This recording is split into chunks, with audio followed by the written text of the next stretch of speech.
Welcome back, everyone. I just want to do a quick little video about making keys with very limited tools. I don't have a key cutter. I can't afford one. I plan on getting one someday. I'd like to get a punch, I'm trying to remember the name of it, Pack-a-Punch.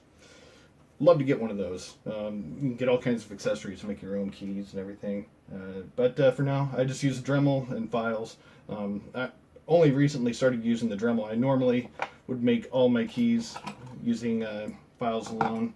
I get chainsaw files or chainsaw sharpening files from the hardware store. I've got a few different sizes of triangular shaped files.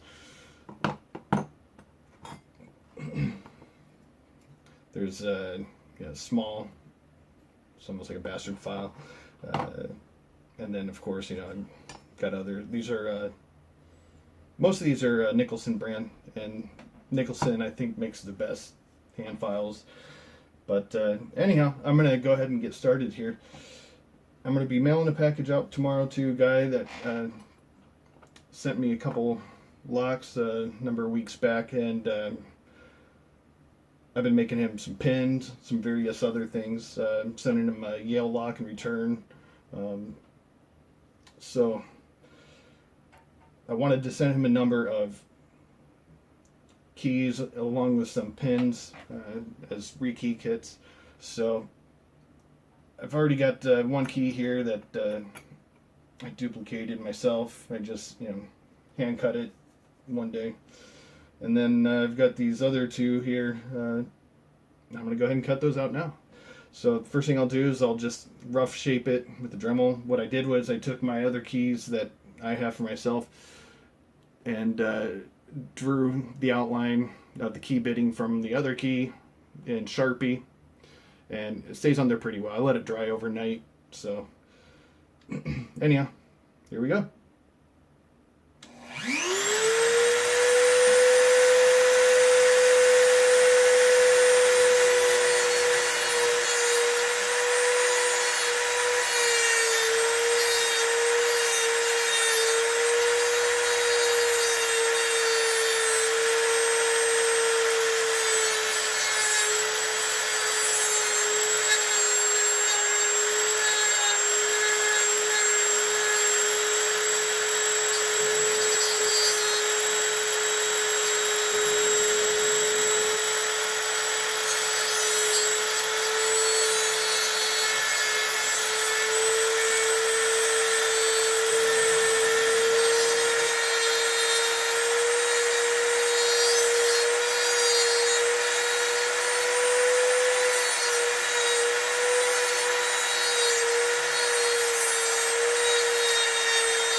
that's pretty much it. I just have a little bit more to take off, which I'll do by hand filing. But as you can see, it's pretty quick. This is a SC4 key, so it's a 6-pin. Yeah, I'll just go and fine tune it with the files, which I'm not going to show on video. It's boring. There's no reason for me to put you guys through that. But that's how easy it is with just a simple Dremel to make your own keys. Now, if you're not duplicating a key, it's going to be a little bit different.